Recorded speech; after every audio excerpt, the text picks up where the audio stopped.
welcome to another edition of Nick's Impromptu Reviews.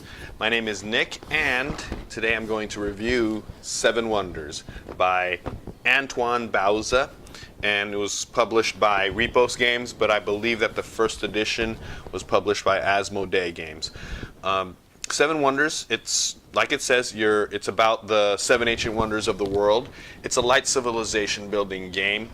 Basically, all the players are leaders of their civilizations that correspond to their wonder. For instance, the pyramids of Egypt, the Hanging Gardens of Babylon, the Colossus of Rhodes, and so on.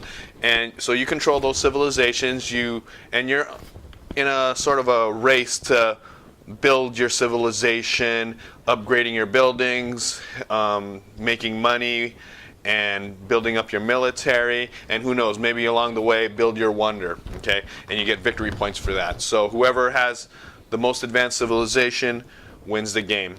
It's a 2 to 7 player game, and it scales pretty well from 2 to 7, although the 2-player game's kind of it's a little bit different, has a few variations, but other than that, it scales pretty well up to 7 players. It lasts about 30 minutes per game, maybe 45 if you have some slower people, but games are relatively fast. Okay, so it's a pretty light civilization building game. It uses card drafting mechanic, and it's pretty innovative. Now, a lot of people will complain that this is not the first draft building game, and I can understand that. I think Fairy Tale, they say, a lot of people who kind of criticize this game, they say, oh no, they ripped off Fairy Tale, but I never played Fairy Tale, and all I can say is that I've only played this game. Okay, so it's very popular. When it came out, very hot. In fact, when it first came out, I believe it was hard to find a copy. And now I think you can buy this at Barnes & Noble. So that's pretty much a sign that the game is pretty popular. So a lot of people do like this game. Do I like it? Well, let's take a look. Okay, so here's a setup for a 4-player game of Seven Wonders. And so as you can see, you have 4 of these wonder boards, and that's the first thing that's going to happen. You're going to pass out these wonder boards randomly to each person. Now, each wonder board, they have an A and a B side, okay? All right, and they are determined randomly. They're just different in their wonder abilities, but generally the B side is harder than the A side, but it all bounces out equally. Okay, so here we have 4 of the 7 ancient wonders, and they're chosen randomly. So you have Colossus of Rhodes, you have what's that? Is that the temple? Yeah, that's the temple. Then you have the pyramids of Egypt and the statue of Zeus. Okay, so you have those 4 ancient wonders, and they're chosen at random. And then we take the first age. Actually, you take all the age cards and you pretty much pass them out to everybody. Okay, and everyone should have an even amount of cards. Now, depending on the amount of players, obviously you're going to have a smaller amount of cards. I mean the deck, but generally you're going to pass out all the cards. Actually, you're going to pass out all the cards, and everyone should have 7 cards. Okay, you're also going to start out with 3 coins to start your civilization, and each of your cards is going to have 1 source in the upper left-hand corner. In this case, for the Colossus of Rhodes, they have 1 ore source. Okay, and they'll all be different. And for instance, the temple, they have I guess that's papyrus. Okay, so one of their sources is papyrus. Okay, for Egypt, they have stone. And for the statue of Zeus, you start out with wood. Okay, so each civilization, they start out with at least 1 source, and by drafting cards, you'll be able to have more sources. Okay, so let's see how a turn goes. Now, first, you're going to look at the back of your age card. Okay, now you're either going to take 1 card, you're going to pass the rest to either your left or your right, depending on the age. And to look at it, so the first age, it says looks like the arrow's going clockwise, so you're going to pass the card clockwise. In other words, in this case, you're going to pass it to the person to the left. So what you do is that you look at your cards, okay, and then you pick one of these. You pick one of the cards. All right, so let's say we pick, I don't know, this one right here, okay? Let's pick a wood, because we could use wood as a source. So let's say we pick the card, and then we're going to pass the rest. Now, with the card, you have three options, okay? You can either play it as is and, own that building or that upgrade. You can put it face down in front of you, assuming you have the sources to pay for it, underneath, and work one part of your wonder. Now, you have to do it in sequential order. You have to start from the left to the right, okay? So, for instance, if you create the first step of the wonder, the first level of the wonder, you get 3 victory points. The second step, you get 2 military. And third step, you'll get 7 victory points. And they're all accumulative, okay? But you have to start from left to right. So you can either play it as is, use it as a wonder, or if you can't do anything with it, you can discard it in the middle, and you'll get 3 extra coins, okay? So those are the 3 options, and the only 3 options that you can do with your turn. Okay, so let's say I choose this, the wood, okay? So what I'll do, what happens is that here's how the turn goes. Everyone, they put their card in there, in the middle, and then on the count of 3, or this is how I do it, on the count of 3, everyone either reveals it, which means they're playing with it, throws it in the middle, which means they're discarding it for 3 gold, or you put it underneath here for your winner. Okay, so on the count of 3, everyone does it simultaneously. 1, 2, 3, and I'll play that card. Let's say I'll play the card. So that means now I have 2 sources. Okay, I have an ore and I have a wood. Okay, so I'm slowly building up my civilization. All right, so I'll take the rest of my cards. I'll pass it here, and let's say that, I don't know. Okay, so the person on my right passes it to me, so I'll have a new set of cards. This time I'll only have 6, okay? So every turn, or every card pass, I'm going to have less and less, okay? And let me look through these cards. All right, so let's say, okay, let me use, well, I don't have a good example right here. But let's say, let me see if I have one with, I can pay a source that I can use. Okay, all right, so let's say that I want to play this card, okay? Or, better yet, let's see. Yeah, let's say I want to play this card. Okay, so every card, you're going to look at the upper left-hand corner, okay? Now, if there's no symbol in the upper left-hand corner, then the card is free. You can play it at no cost. So if you look back at my lumber, my wood right here, this, what is this called? The lumberyard. Okay, it costs nothing, all right? So I was able to play that for free. And usually sources cost nothing, okay? Now this one, it has a cost, okay?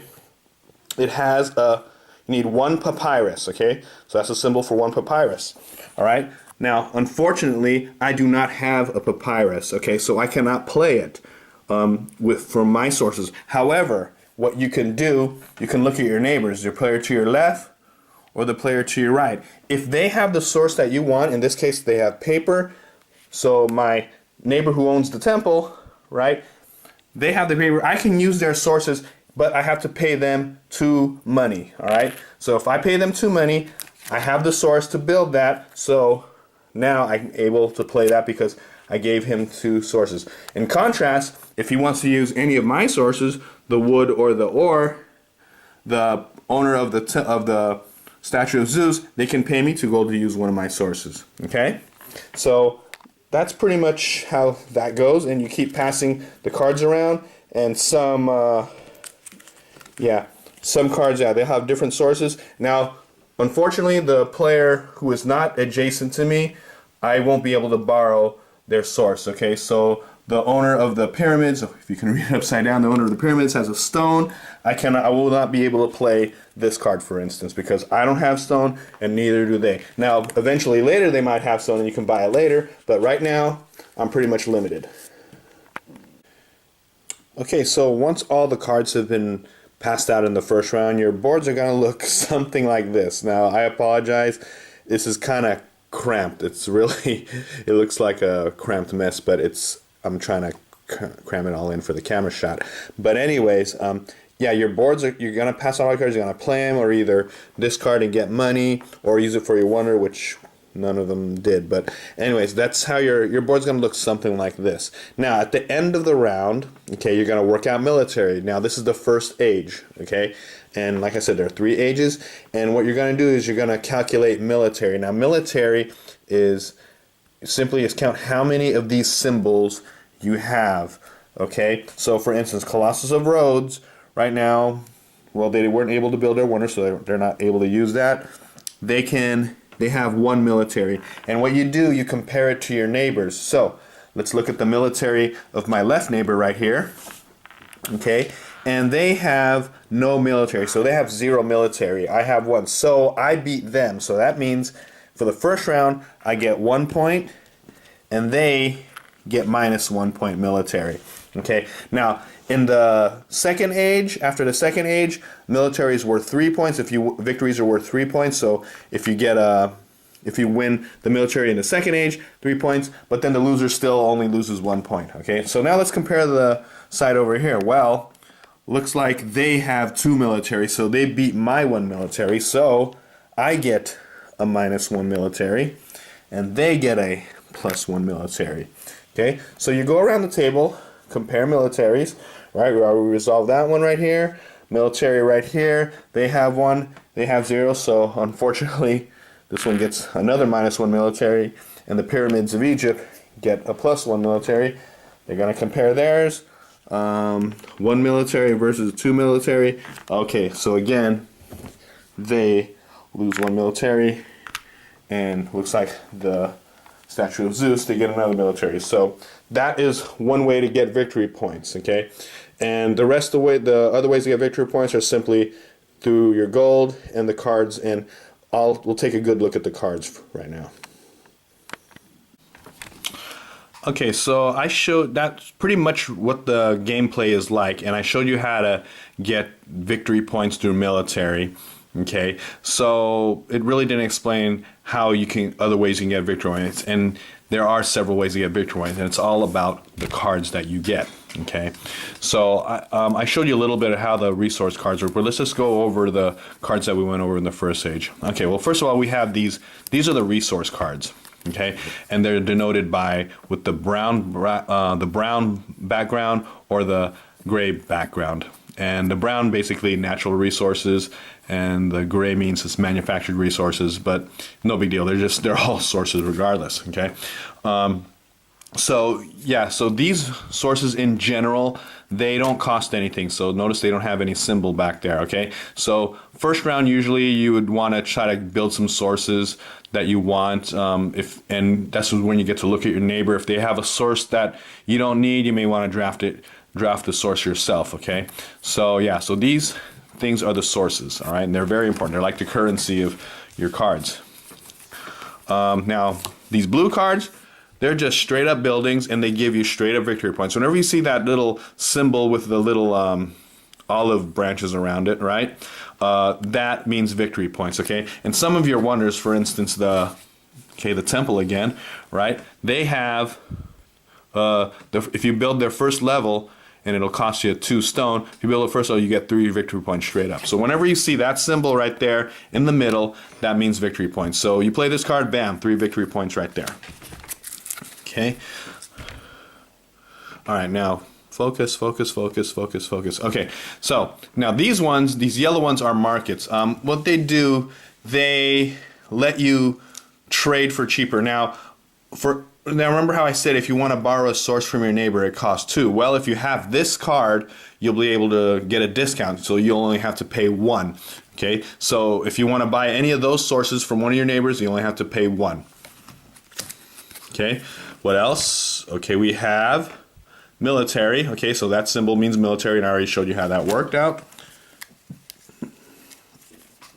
And then we have, the science cards. These blue ones are science cards. Now, they have a very, slightly complex way to score these things, and I'll explain that in a few minutes, but let me see if there's any other cards that you need to know. Actually, for the first stage, those are the only ones that you need.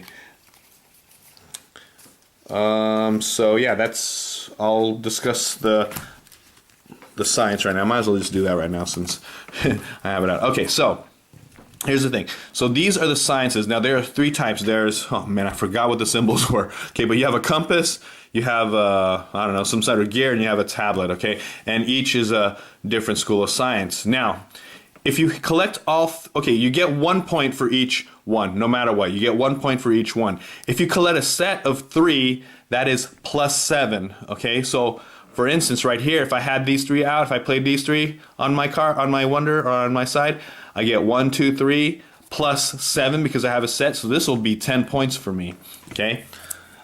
Now, also, and this is where it gets a little bit tricky. Okay, hold on, I'll have to look in the second age right here.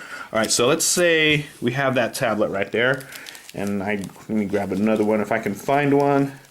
Here we go.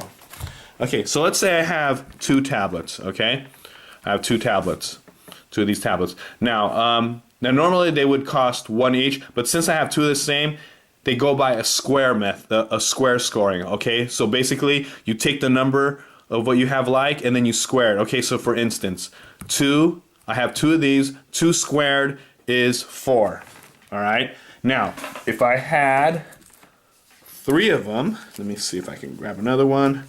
Looking at the third age right now. Okay, now if I had 3 of them, that would be 3 squared, and 3 squared equals 9, okay? So if you have like same kind and sets, I mean that can add up to a lot of points, and I know a lot of players, they like to concentrate on science.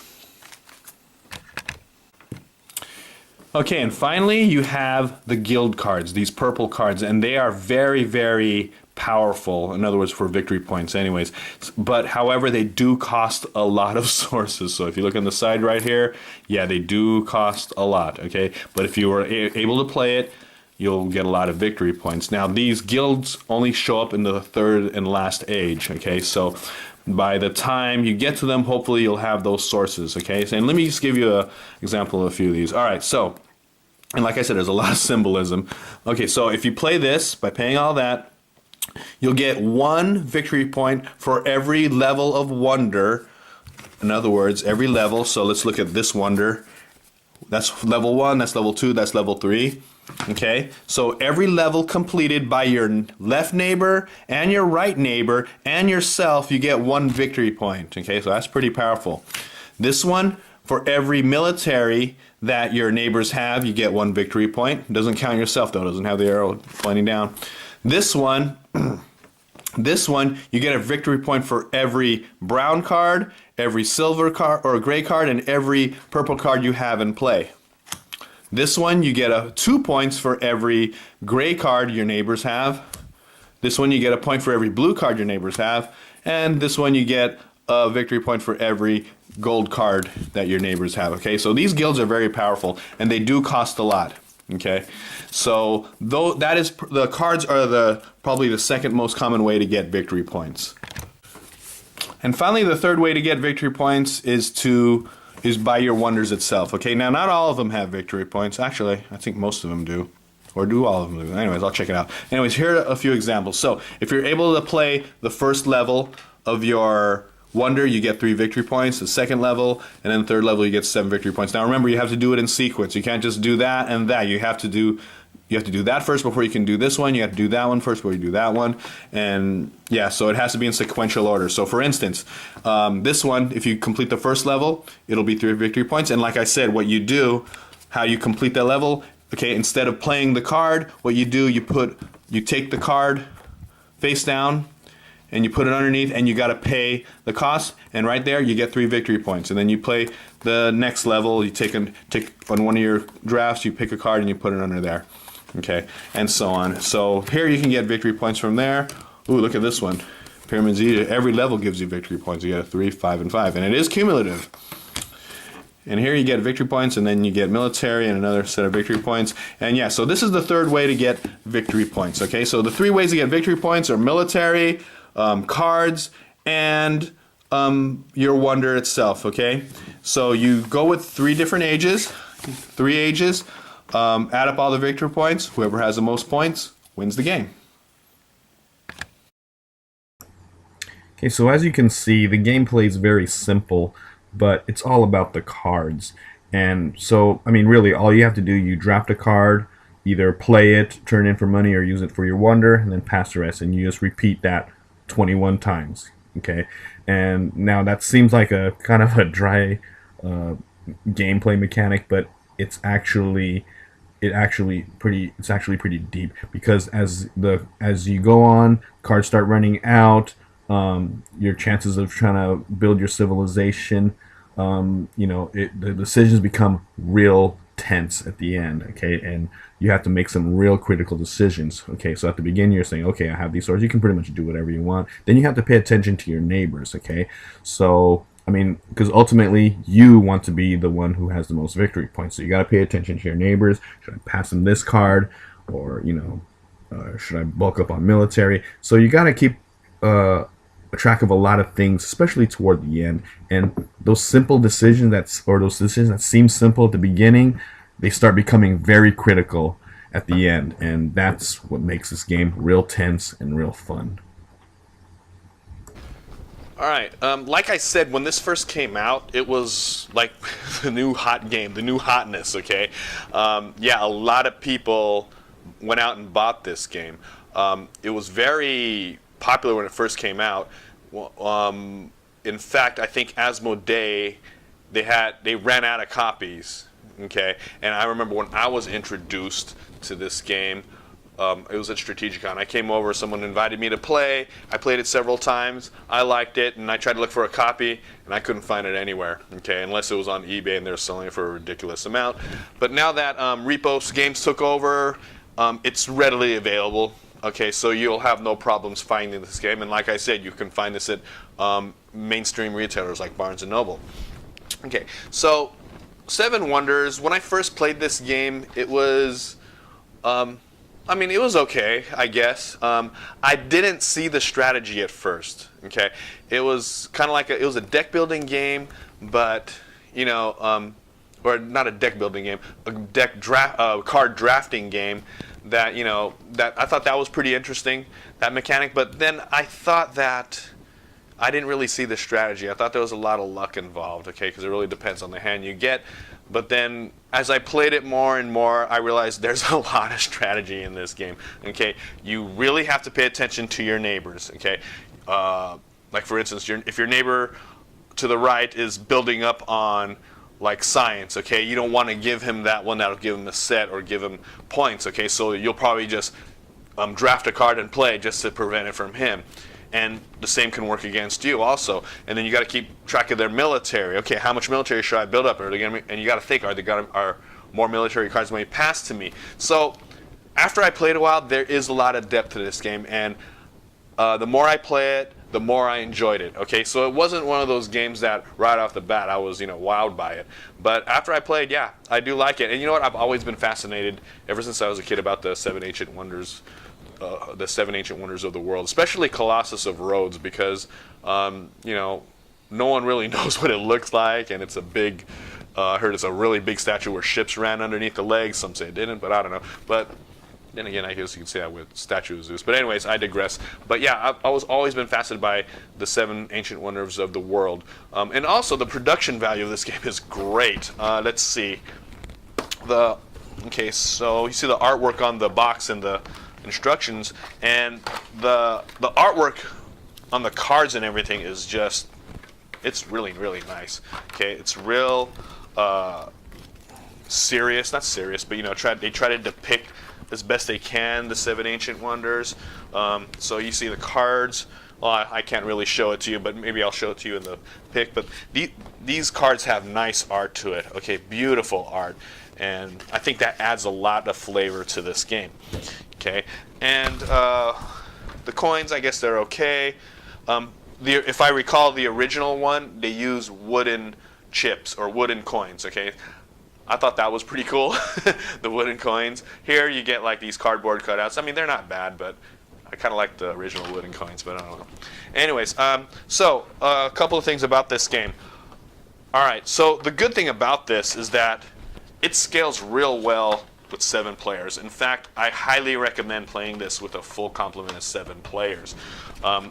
mean, you can really have a lot of fun by even if you are pretty much just watching your neighbors. It's really fun, and really it comes down to the wire with the more players there are.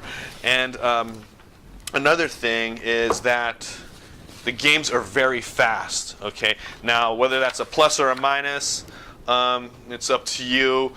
I guess it's both, and I'll explain later. But it's really quick. I do like quick games. I don't want like involved civilization games that'll last 6 hours. All right, that's a little too much for me, and I can rarely find the time to dedicate that much time to it. This game lasts about 30 minutes. Okay, 30 minutes to 45 minutes, and I think that's a good thing. Okay, that's really good. And another thing is that, you know what, it's relatively easy. All right, but let me put a little asterisk beside that. It's not. I don't know if it's a gateway game. Okay, there's a lot of symbolism in this game. There's no text, in fact, except for the name of your wonder. So you got to get used to the icons in this game. So the symbols and icons, it takes a while to get used to.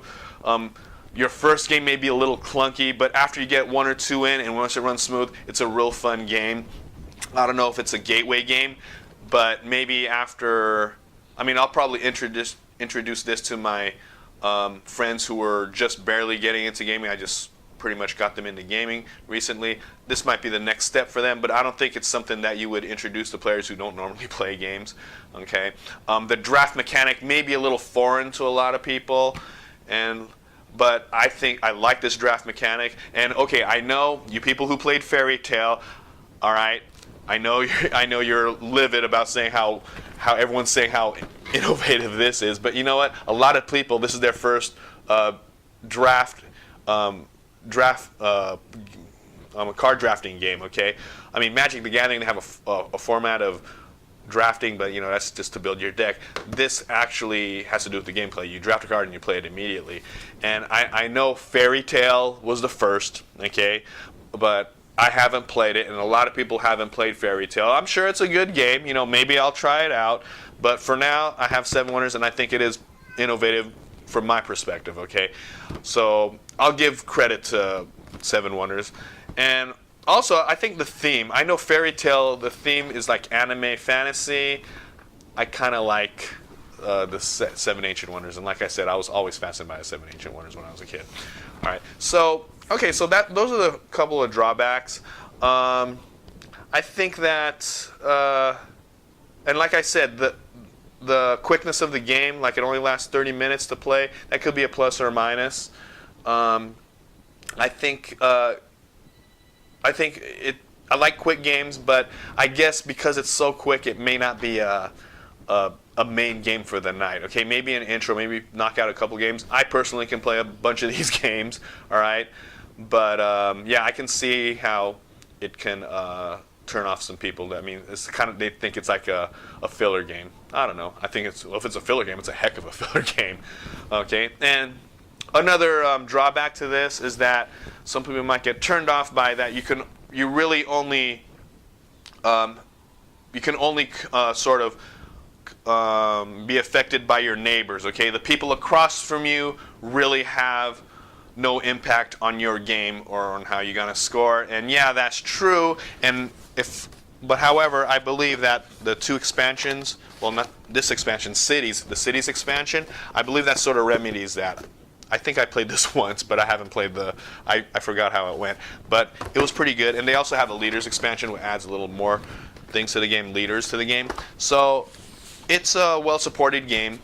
But yeah, I can understand you can play your best game against the neighbors, and you can still lose because the person across from you, who you have nothing to do with, can win the game. And yeah, I understand that, but you know what? It's still loads of fun, okay? And it's real easy. I think it's not, like I said, not a gateway game, maybe like a second step game or something like that. And the rules are pretty easy. Components are great. Antoine Bauza is a very good designer. In fact, I was able to meet him, and he was able to sign my copy. See, he drew some mountains over there. Wrote "Have fun, Antoine Bauza." Okay, so thank you, Antoine. Yeah, so Seven Wonders. All right, so that's pretty much the game. And Seven Wonders, I will give Seven Wonders. Why not? I'll give it a 7 out of 10. Okay, and 7 out of 10. That's a recommendation. I recommend this game. Okay, it's light, and I think that it would be a good second step game for those who don't normally play games. So you can introduce after they're done playing with Ticket to Ride or Carcassonne or all those gateway games that I've mentioned before. If they're tired of it, bring them to this Seven Wonders. Good game, good solid game. All right, that's it. And until next time, I will see you later. Goodbye.